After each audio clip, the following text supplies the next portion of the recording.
think we will start now. There will still be people coming in, but we'll be able to let them in as they arrive because it's the magic hour of 6 o'clock. My name is Alison Ota and I'm the director of the Royal Asiatic Society. And I'm delighted to welcome you all tonight for the annual Rustaveli lecture for 2020. And I haven't made a mistake there because normally we have these in November. And of course, last year, because of COVID, we were unable to. I'm also particularly delighted as well to welcome Her Excellency, the Ambassador of Georgia, Sophie Katsarava, and of course, our speaker, Professor George Kalandia, who's going to talk to us tonight on British sources on Georgia, which I think is going to be really very, very interesting. For the Royal Asiatic Society, the Rustaveli Day has the sort of, in addition to celebrating the great epic, the great Georgian national epic of the Knight in the Panther's Skin, also reminds us, I think, of Marjorie Wardrop, who translated the text into English, the first prose translation, and it was published by the Oriental Translation Fund in 1912, which was part of the Royal Asiatic Society and still is. We still publish translations. So it has a really special significance for us. And we have been doing this for a great many years now with David Grigori, director of the British Georgian Society, and it's been a real pleasure. And we look forward to this every year. And I'm just sorry we can't all be together in person, but I think it has the great benefit in that we're able to stretch across all the airwaves and see each other and talk to one another. So with all the horrible things that COVID brought, it also made us turn to Zoom and extend our relationships right across the world. So that is one of the great benefits that we've seen. So I'm going to hand over now to David Grigori, who is a co-host, I think, and he's going to carry on. Is that David? Yeah, no, absolutely. Hi there. A bit worried there for a moment. Yeah, let's see if the tech works. I might actually share a screen. I'm just going to quickly introduce again the annual Rustaveli Day and slowly sort of get on to the speaker. Let's see if I'm able to share my screen.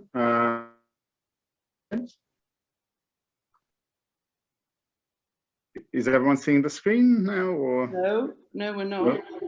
Okay, I'll just sort of carry on. Well, no, we are now. We can see it now. Ah, perfect. Yeah. Well, yeah, just literally 2 words in a sense. So, annual Rustaveli Day, we sort of was founded in 2012, which was on the anniversary of 100 years since, as Alison kindly mentioned, since Rustaveli was translated into English, which was sort of a big achievement and really allowed Rustaveli. I mean, Rustaveli has been translated, I think, into sort of 30 languages, but translating into English really was the route for it to get out to the outer world. So it was an important event to mark. And since 2012, every year we've been having annual Rustaveli Day, which obviously is linked to Georgia as a whole, not necessarily to Rustaveli, and especially to the sort of British Georgian connections and Anglo-Georgian connections. And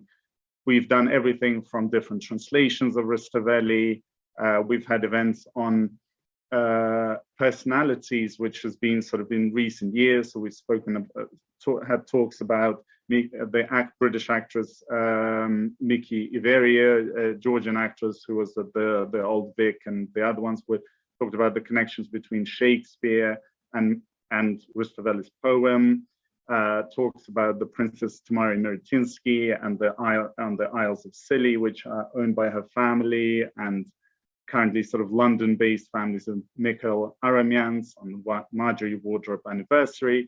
So we had a good mix of individuals, events, and people, and we are glad to sort of carry this Anglo-Georgian connections on, and very much looking forward to Professor Kalandia's talk and the research which he did. I think the first connection that I found, and I'll be sort of, and I know Professor Kalandia is starting with sort of Tudor period. The first, actually, the earliest any link that I found between Georgia and well, the British Isles, let's put it this way, is in the British Chronicles. They talk, well, actually there's an earlier one talking about the Picts, that Picts, I think we have a BBC article here, that the fourth ancestral tribe for the British on the British Isles were from Georgia, and they analyzed the hunter-gatherers' DNA from Georgia, and they saw that it was one of the 4 components making up the current sort of population, especially the Picts, which are the original settlers of the British Isles. And I think the other earliest one I found is actually the British Chronicles, where it talks about daughter of Arthur, King Arthur, and Gwendolen, and they had a daughter, Gwyneth, and she was actually a visiting Caucasian princess from Colchis. And as we know, Colchis is Georgian, so it's probably the earliest sort of mention of Georgia that I found in any chronicles. So very much looking forward to Kalandia's talk in more detail. And obviously we have the Hefsus and Crusaders. You probably heard about that, and other little sort of connections like the British common pheasant, you know, being from the Latin name from Colchis, because it also came from there, and other little connections. So without further ado, before we get to Mr. Kalandia, let's give the floor to Her Excellency the Ambassador.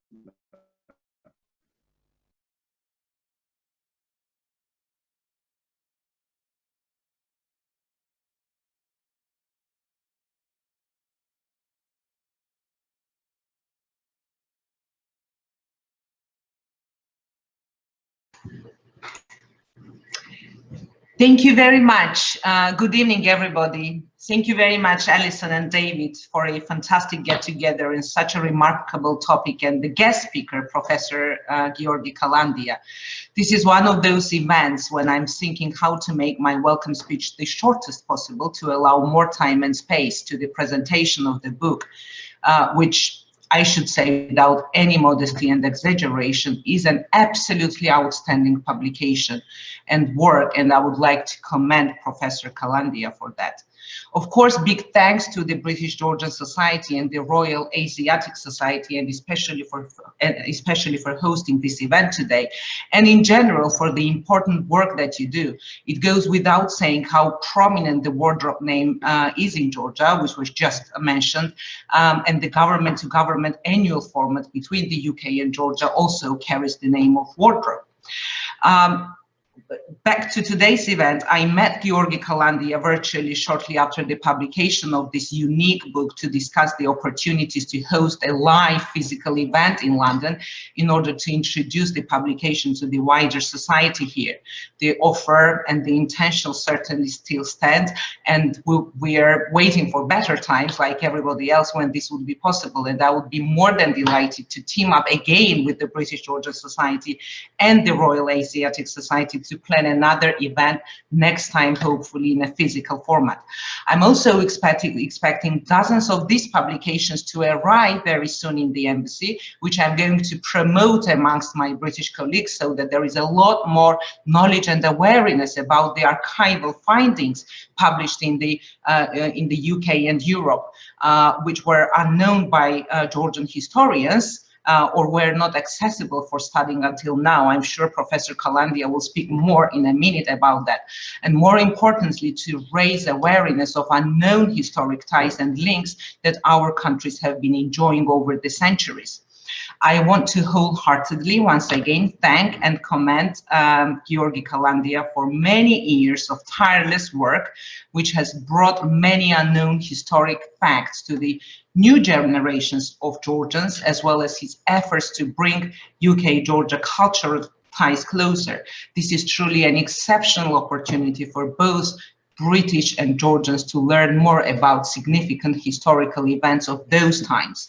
I look forward to the illuminating talk today, and this unique publication, I think, and I believe, is yet another vivid example of the importance of encouraging and supporting more of the research of this kind. Thank you very much, and wish you a very interesting continuation of the event. And I hope again that very soon all of us will meet in person. Thank you, and happy Easter. Thank you, Your Excellency. And just to note before I pass the floor to Professor Kalandia, if you have any questions, I think you could send them in chat, and I can accumulate them and ask them afterwards, or we can have an interactive Q&A afterwards. But just maybe to prepare some questions, then you can put them in chat. So yeah, without further ado, please, Professor Kalandia. Hi, hello. I'm George Kalandia, General Director of Art Palace of Georgia, Museum of Cultural History. Nutsi, it's my assistant. She will help me during the presentation. And if you have some questions about our books, British sources about Georgia, Irina Saganelidze, she joined us in Zoom, and me and Nutsi, we are ready for answers.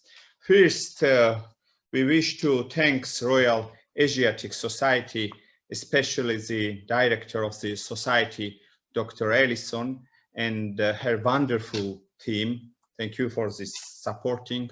Also, Georgian ambassador to the United Kingdom, Her Excellency Sophie Katsarava. She is best and strong supporter for our museums, for Georgian cultures, and thank you so much.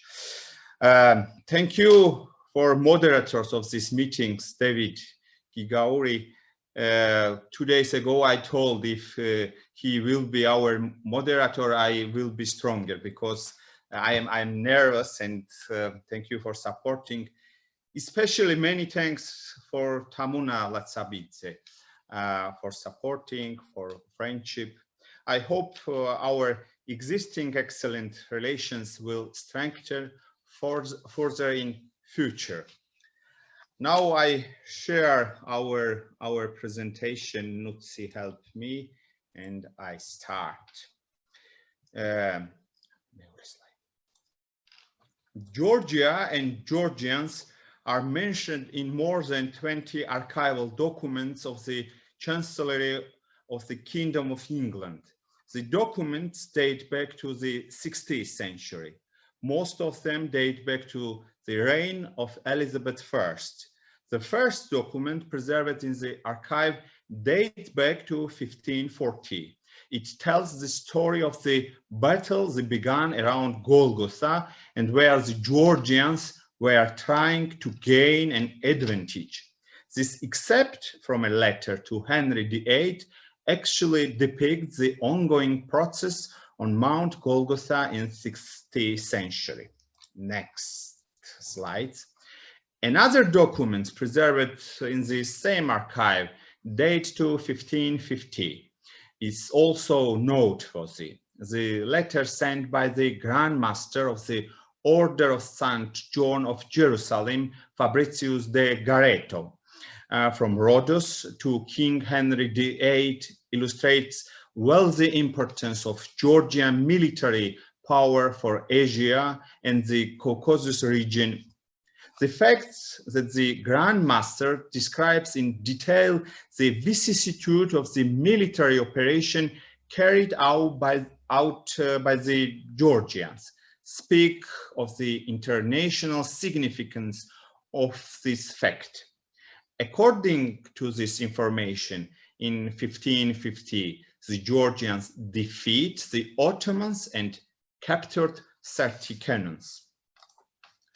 The letter, which was sent from Rhodos by Fabricius de Gareto, Grand Master of the Order of St. John, to Henry VIII of England, indicates that the Georgian armed forces played a major role in the daily life among countries of Asia Minor and Caucasus region.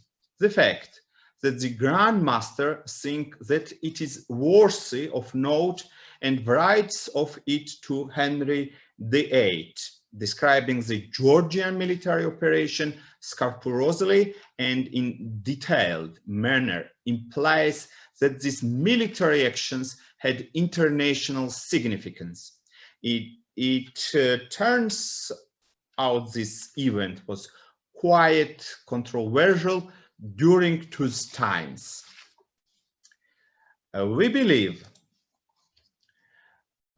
this also mentioned report and letter have many mistakes, unspecified or imprecise figures, and overstated interpretations. This is usually for medieval documents and letters, but one thing is clear. In 1550, during the Ottoman Persian War, Georgia executed an extremely important military operation on the battlefronts. And this action harmed the Ottoman army so severely that European diplomats, European monarchs, and even Henry VIII paid great attention to the event. However, we want to discuss one historical fact. Who did the Georgians support during the Ottoman Persian War? This is very, very important question. Unfortunately, the military potential of Georgians was used by both great empires, who employed it ruthlessly and unmercifully. During this conflict, Georgians from south regions supported the Ottomans.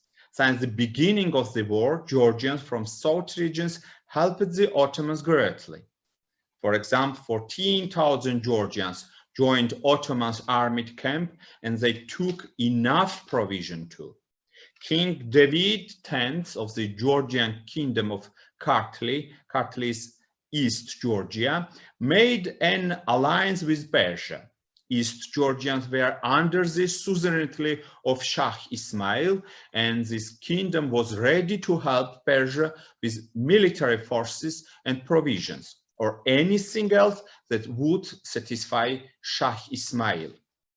It is clear that European monarchs paid much attention to the Georgians during this life and death struggle between the two huge empires, and this did not happen by chance. It becomes clear how despite losing the statehood, Georgians had great military potential in the region, and they were perceived as major players in the Caucasus region and Asia Minor. Next slides about very interesting things. This following letters is extremely significant in the history of Georgia, and it's preserved in the British Royal Chancery of Henry VIII, which means that it is a document closely related to English foreign and domestic affairs of the time.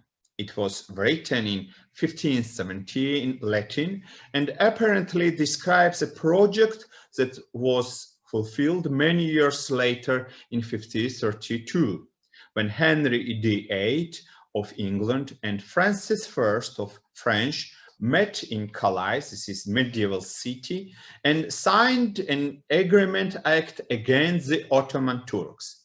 It appears that the English monarch read the documents himself, and this is why it is preserved in the British Royal Chancery. The text of this document was first published in its entirety and scientifically researched by Joseph Barth. This document, you can see this document in our slides. This document is extremely important and interesting for anyone interested in the history of European or international diplomacy. But for us, the most significant point is the fact that Georgia is mentioned in an agreement act which was signed by the most influential European monarchs. Next important question, I think, why is Georgia mentioned in the 1532 Treaty of Calais? The struggle of the Georgian kings and princes, sometimes with the Persian and sometimes with the Ottoman invaders, obviously did not go unnoticed by the ambassadors and dignitaries of the Western European countries of that period.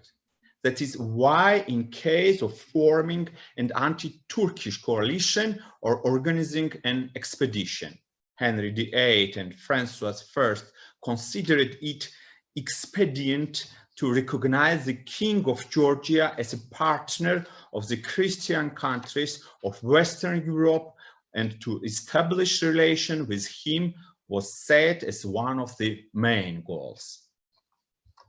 However, for us Georgians, the fact that Georgia is mentioned in the agreement of the greatest monarch in Europe is very valuable. This event is a good indication of the special strategic importance of our country for the Western world. Georgia is mentioned twice in the document. First, to start relation with the King of Georgia through Christians, and second, to inform about the expedition to Prabistor John, who is called the Last India and who is the king of Nubia and Ethiopia. He was kind to Christians and participated in the last congregation in Florence together with the King of Georgia. In the Royal Chancery, among the many documents concerning the internal affairs of the 16th century, there is a letter written in English that dates back to 1584, 1585. It is a very interesting letter which tells us about Georgia. The person to whom that letter was addressed was Francis Walsingham. You can see these gentleman pictures. And the author was William Harburn. In order to explain how important that letter really was, we think it is necessary to specify who two historical figures were. Francis Walsingham was principal secretary to Queen Elizabeth I of England, popularly remembered as her spy master, gathering intelligence from across Europe. He disrupted a range of plots against Elizabeth and secured the execution of Mary, Queen of Scots. Walsingham had his own spies in England and Europe, and they forwarded to him most important letter describing controversial events. The person who wrote the letter in question was William Harburn. He was a famous businessman and diplomat. Unfortunately, we have not this man's pictures. In 1582, Harburn received diplomatical credentials from Queen Elizabeth and was sent to Constantinople, where he played a key role in establishing correspondence between Queen Elizabeth I and Sultan Murad III. Returning to William Harburn's letter, it depicts the battle which was fought in the second half of the 16th century. The main reason this battle was fought was to gain power over Tbilisi. Tbilisi, you know, it's the capital of Georgia. As is widely known, the fate of Tbilisi changed many times, and successes and failure were part of the constant battle. Georgians, Ottoman Turks, and Persians gained power over Tbilisi many times.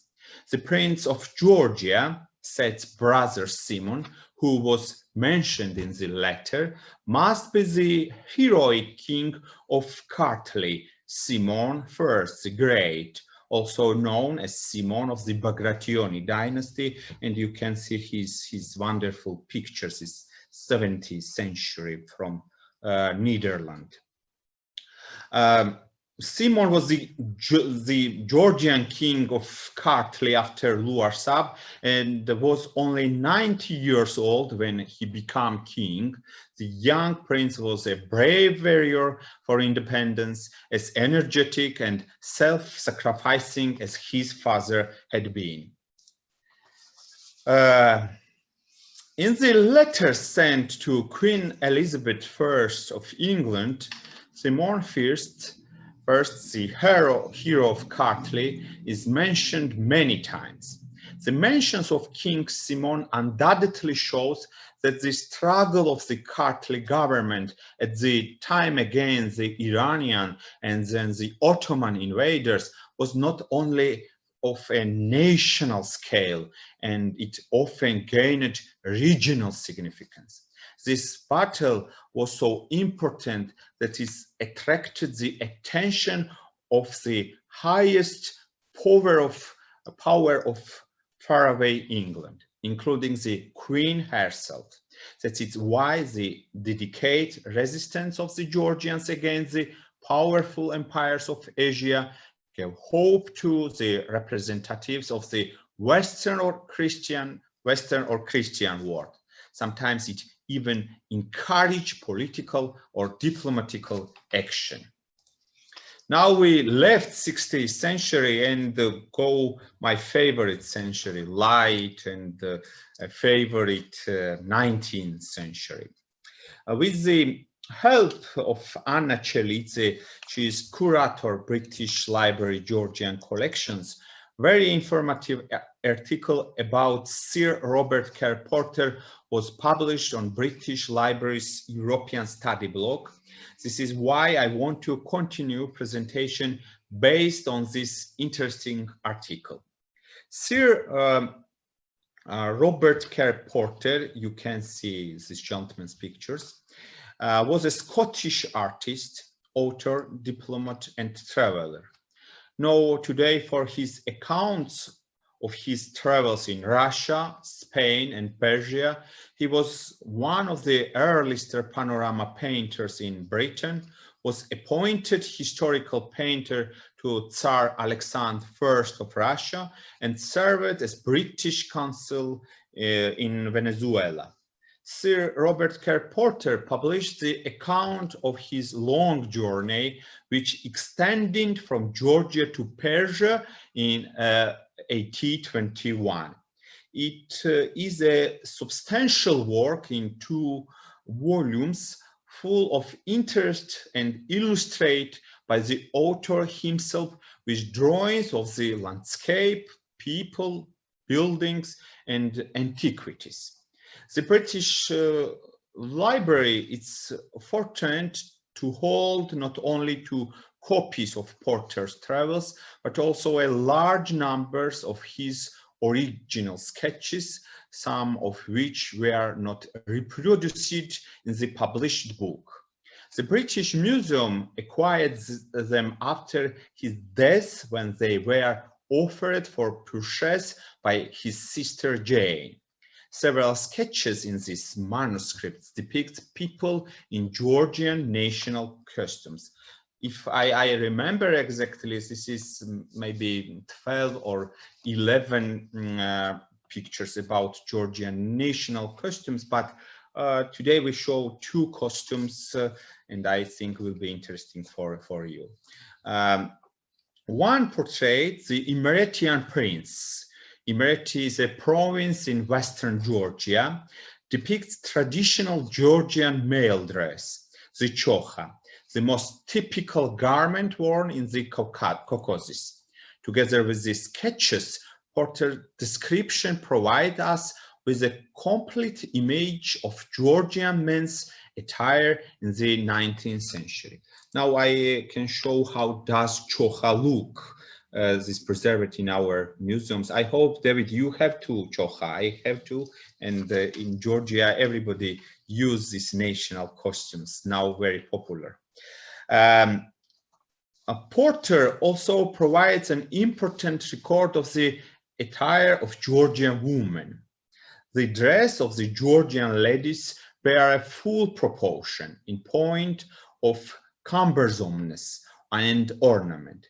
A bandeau round the forehead, richly set with the diamonds and other costly stones, confines a couple of black tresses which hang down on each side of a face, beautiful by nature, as its features festify, but so cased in enamel that not a trace of its original texture can be seen. Frescoes, you look how looking the Georgian ladies' dresses. Porter tries to depict the real costumes in detail, and this sketches is unique for the Georgian scientists. Frescoes, sculpture, tombstones, and the illustrations of other travelers to the region also preserve a record of Georgian costume. However, the images created by Porter constitute the first scholarly attempt to document traditional dress in full detail and with the scientific accuracy. Porter's legacy, both in text and image, remains of great importance for the study of Georgian life in the early 19th century. Porter's person was discovered for Georgian science 3 or 5 years ago. His sketches when published our book. Therefore, Porter became very important person for Georgian national historiography. I hope my presentation was not boring, and I hope was interesting, and I'm happy see today you, and thank you so much for supporting and for your attention.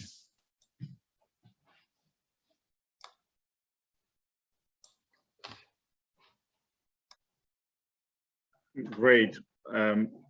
Thank you for a fascinating talk. This was, really exciting, and covered some of the research which obviously, as was said at the front, was never sort of seen by Georgians. So it's very important that sort of Georgians learn about this, and obviously popularizing Georgia in the UK as well, and what was said and the connections that were made there before.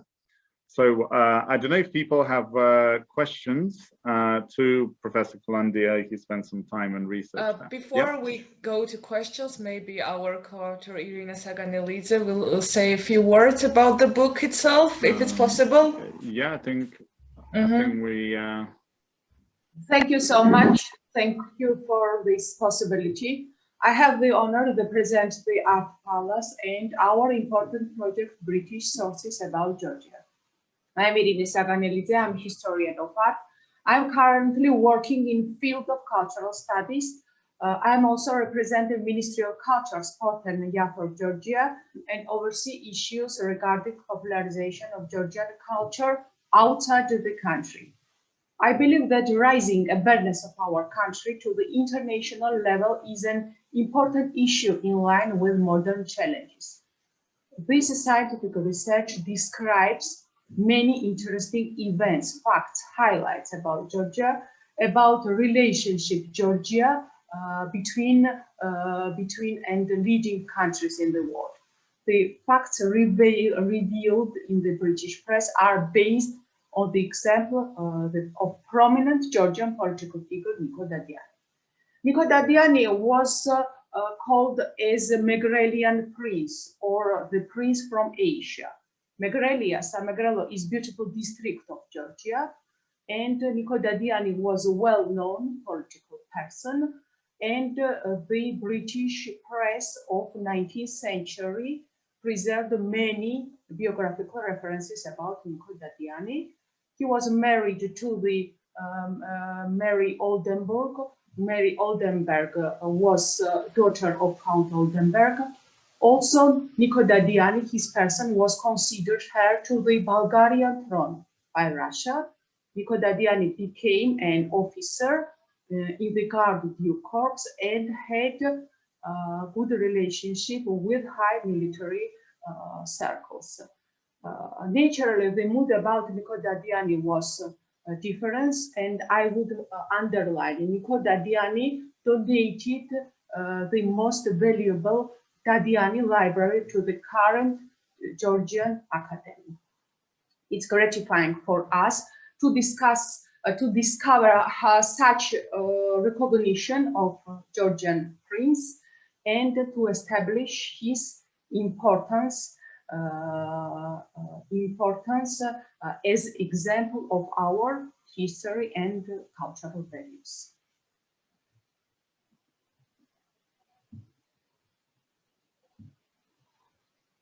Great, thank you, Irina. Fascinating. The first question that I have is from Tony Anderson that he actually sent earlier, and it's regarding the book, and not just this book, but series of books.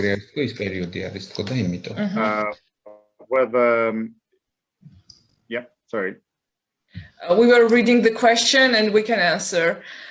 So if it's okay? Yeah, please go ahead. I'll yes. So basically, the hat worn by Prince Simon of Kartli in the slide 11, they said that it looks very similar. And this is the same century, so the heads in that century looked very similar to each other, and this is 11th century. So characteristics are very similar, as you can see. So yes, exactly. It is similar because costumes, Mamluks costumes in Georgia was very popular in 70s, 60s, in 50th century. That's all. Maybe we have other questions. There was a big one written in Georgian, but it's not a question, so we will just skip it.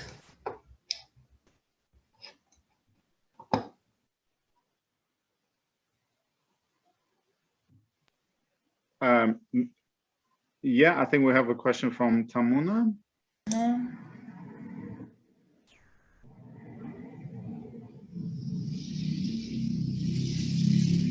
going to try to unmute you. Yep. Please go ahead, Tamuna. Great, thank you. Thank you very much. I have a very basic question. I'm not a historian myself, but one question that came up, you were discussing several mentions of Georgia in the archival sources during the Henry VIII or Elizabeth I, and I wondered what was the word they used for Georgia. Presumably wasn't Sakartvelo. Was it referring to various kingdoms, or what do you mean by mentions of Georgia? Georgia. The mentions were mostly like this: Kingdom of Georgia, not Sakartvelo, just Georgia.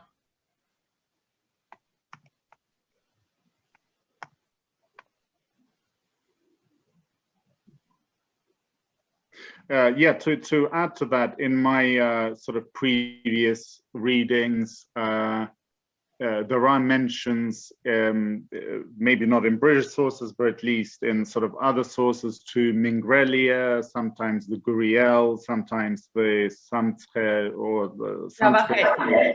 Yeah, has there been mention, or is it always been mentioned as Georgia proper, or have they referred to Mingrelia, Imereti, and other kingdoms within Georgia? But David, it's important. One thing, it's a very good question from Tamuna. In British chancellors, Georgia names it Rex Georgium. This is Latin style, Rex Georgium, King Georgia, Kingdom of Georgia. Mm-hmm. Interesting.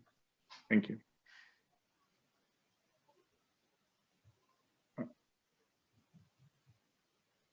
Is there another question there from Tamuna as well, David? Let's try to unmute. Yeah. Sorry. Yes, thank you, Alison. I had a question previously. Thank you, Professor Kalandia, for interesting presentation. And I had a question: how hard was it to locate information about Georgia during your research?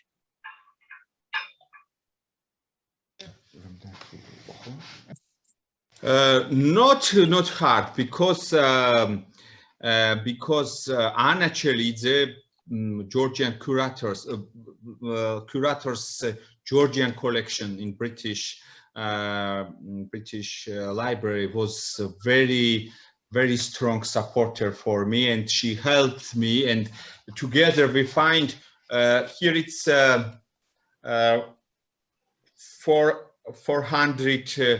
400 pages, and we can, with Anna Chelidze, find 2,000 information about Georgian medieval documents.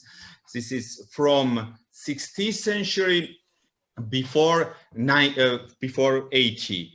But I was lucky, because Anna Chelidze was biggest supporter for me, and good guideline in British Library.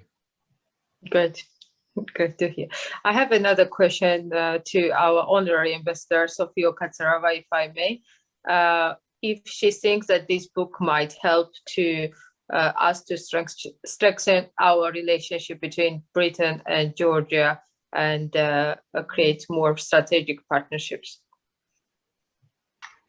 Thank you very much, Tamuna. Definitely, yes. This is exactly the point that I made at my welcome remarks.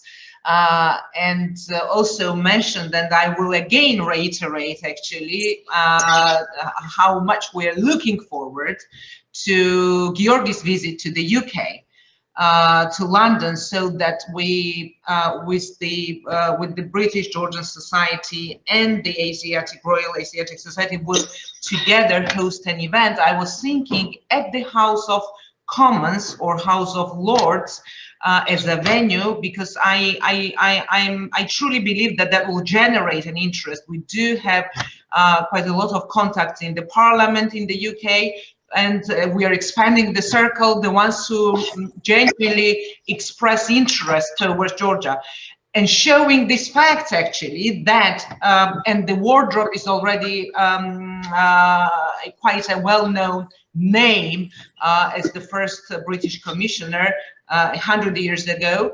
But if we, and plus adding all these important facts and historic facts to everything that we've got, and we enjoy the successful bilateral relations, that would be great. So definitely yes, answer is yes.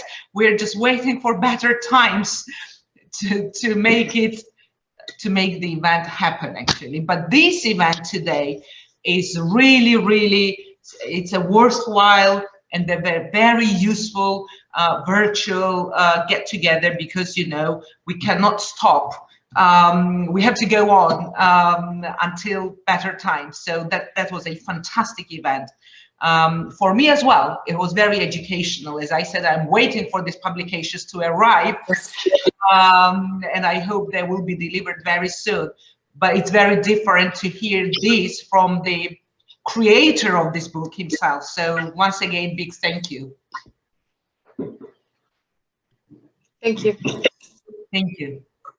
I think there's another question from David Holman as well. David, have you unmuted? I've unmuted you. Yes, it's Michael Holman, but it doesn't Michael, matter. sorry, You've got the right person. Oh, right, it's not very good.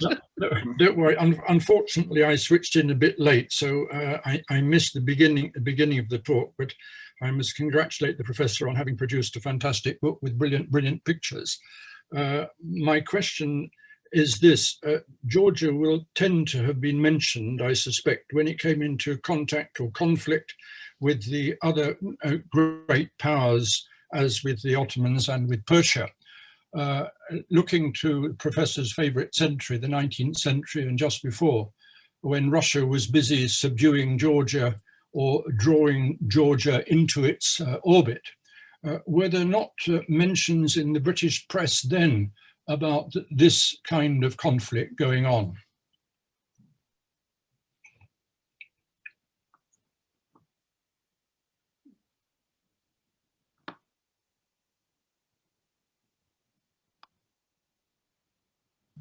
So sadly, there were not sources before 19th century that were about the battles that were going on Georgia, if it's question. And after 19th century, there were some mentions about Georgia, but it was mostly about like cultural things mostly, and not the battles and inner conflicts that were going on in Georgia.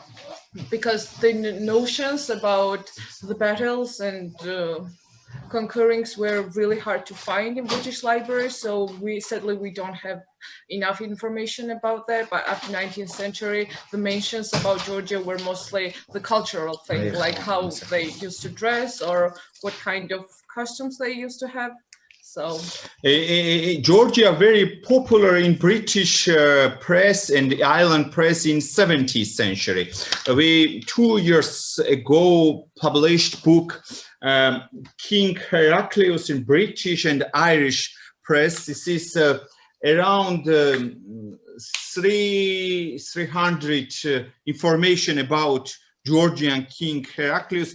This is very difficult period for Georgia. Georgia between great empires, Russia, Persia, and Ottomans. But Georgian King Heraclius is brave person, heroic person, and English journalist in 17th century likes very much Heraclius and printed many information about King Heraclius. If you interested, and you can send me address, and I will be happy send you this book.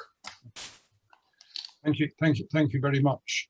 Again, it is at a time when Georgia was clearly being contested, the territory of Georgia contested by various large outside powers, when Georgia will have come to the notice. So that's very interesting about Prince Heraclius. Thank you very much indeed. Thank you. Thank you. We have 2 other questions in the chat, as I can see. Maybe I can read them and answer them if it's possible, if no one's raising their hand.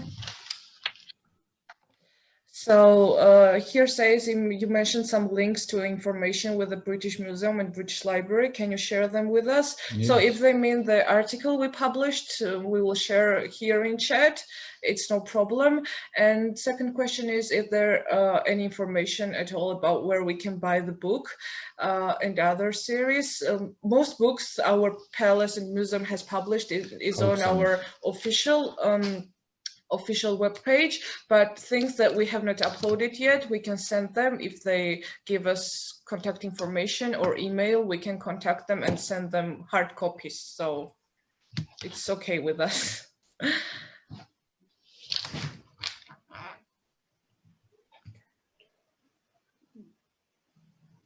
don't know if there are any more questions.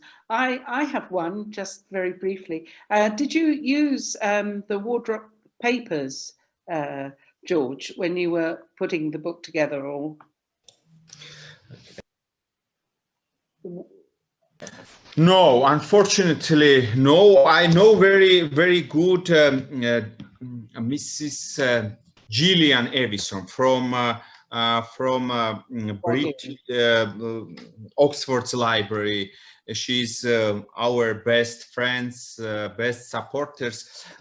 Gillian Evison was our consultant 2 years ago when we published book about King Heraclius. I think in future we will continue to wardrobes paper. Okay, thank you. Thank you.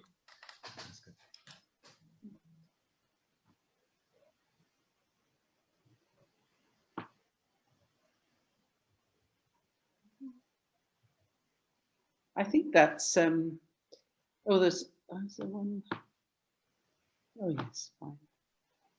David, I think there are no more questions. Is there anything you would like? Yeah, maybe just one last one from me, and that's sort of more about some of the individuals that kind of had contact with Britain, but maybe were outside of Georgia itself.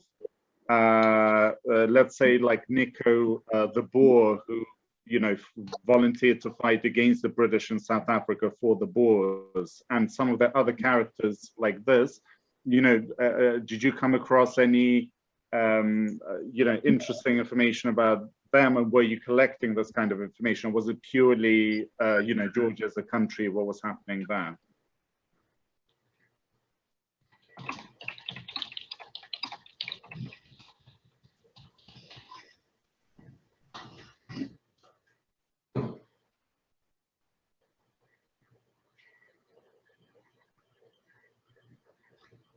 I don't know if my question was heard.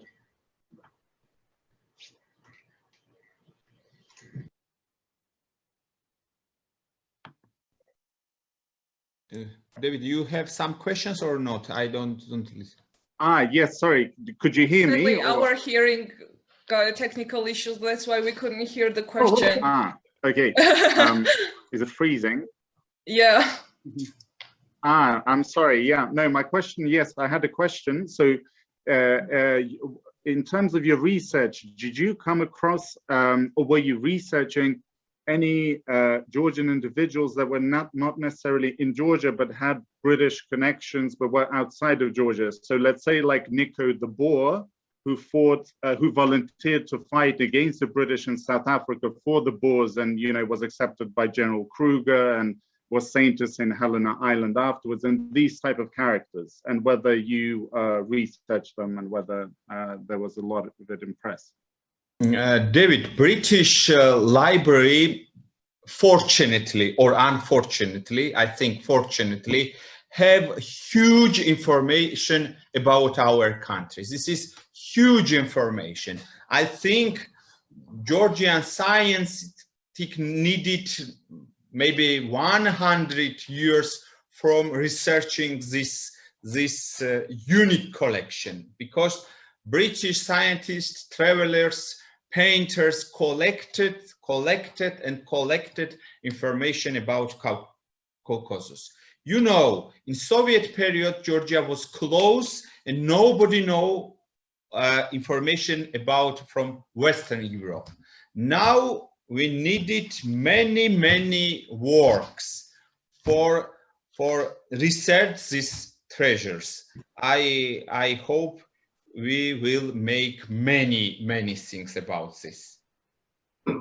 Yes, information is huge from 19th century, from 18th century, from French, from German, and everything was translated for foreign affairs, for British Chancellery, from Asiatic Society, for British Library, British Museum. It's huge information. And I hope our excellent and brilliant embassy support us, and we will research. David, may I ask a quick question? Thank you very much, Georgi. Of course, you've got our full support, and perhaps this is you partly answered my question already, but I will ask you more specifically. Have you got any specific plans on future publications, especially from the UK-Georgia perspective, since you mentioned that, yes, we all know there is a huge amount of information in the British Museum. So any specific plans now that you've finished one project and the second one? I'm just curious if you've got any specific plans on the new publication.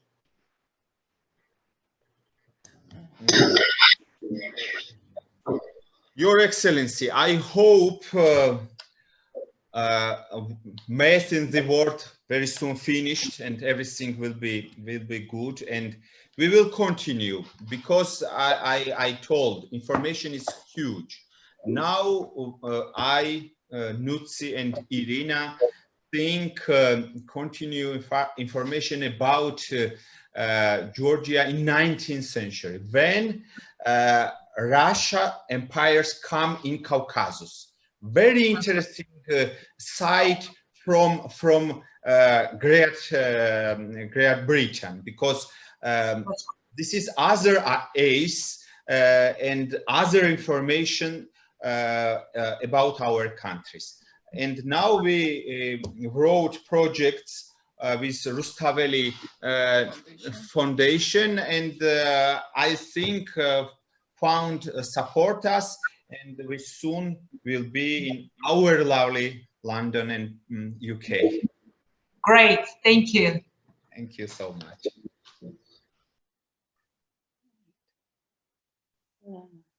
Okay, I mean, I don't know if there are any further questions or any comments. We had one comment on the chat, which I don't know if you saw, saying that the wardrobe gift in the British Museum is no longer on display. I don't know if anyone's got any comments on that. There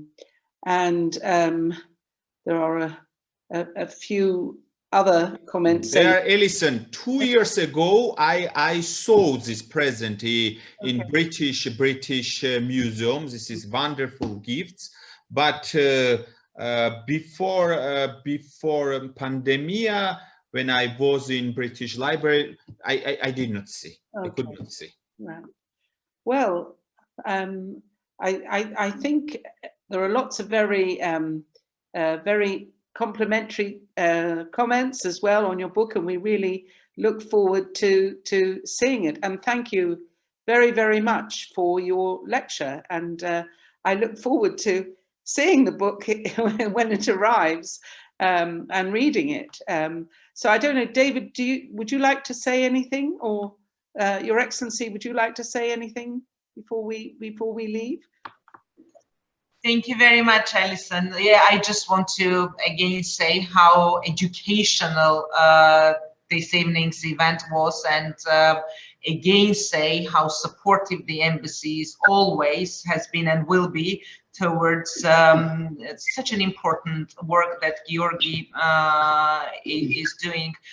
And I really look forward that at some point, and that's not too far away, I hope, things are getting better, we will all get together at some point. There was a suggestion here. I was thinking about hosting a similar event in the House of Commons, but there is a suggestion, why don't we host why don't we make a presentation in the British Library, which makes perfect sense.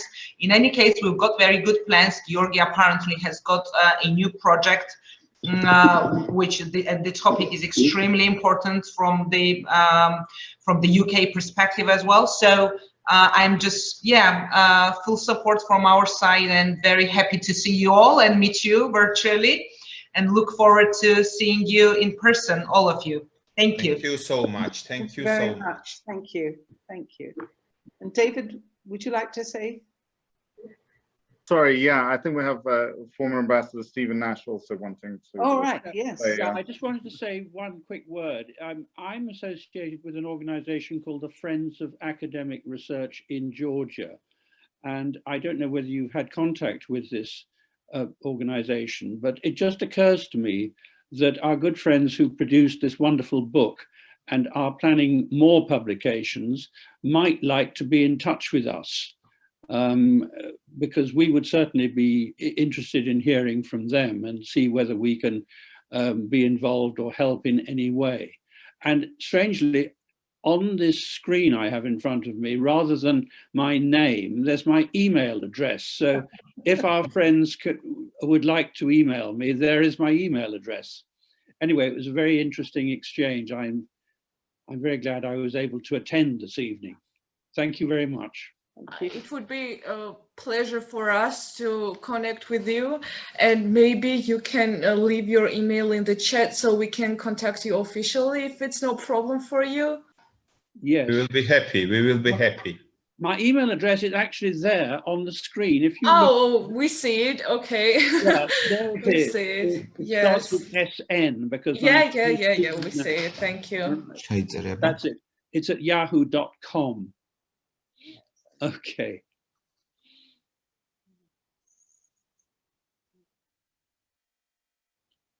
Yes, it would be good to hear from you. Thank you. Thank you.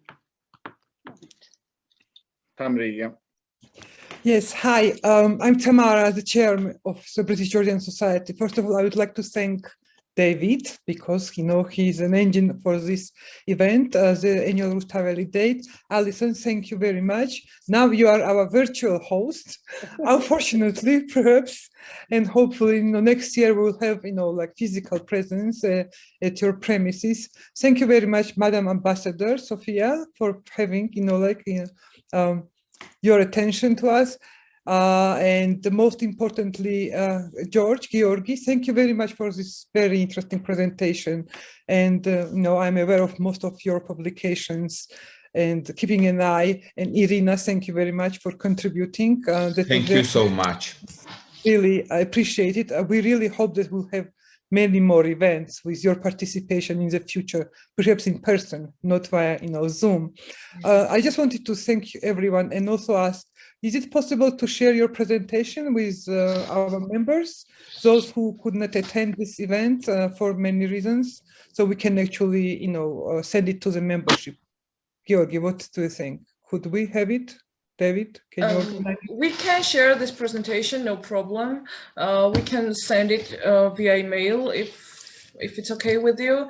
Sadly, we don't have the whole recording because we weren't recording the session, but maybe the person who was responsible for recording it, maybe he can share it with us, and then we will share it. Yeah. Yes, we have recorded it, and of course we will send it to David and send it to you, of course. Oh, that's great. Thank you. That's Thank great. you so much. We decided at the last moment it might be a good idea just to have a record in case anybody. Yeah, memories. Thank you so we can share it with our membership. David, you can coordinate, right? Yeah. Yes, perfect. Well, great. Thank you very much. My internet's cutting out a little bit, so thank you, everyone. Thank you. Right. Thank you very much. Thanks. Have a lovely bank holiday. Bye. Thank you very much. And I look forward to the next one, which I hope will be in November, David. Hopefully in your office. So thank you very Absolutely. much. Absolutely. Let's aim for that. Your Excellency as well. Thank you. Thank you, Alison. Thank you, Excellency. Thanks, George. Bye, everybody. Happy Easter. Bye. Thank you very much. Very much enjoyed.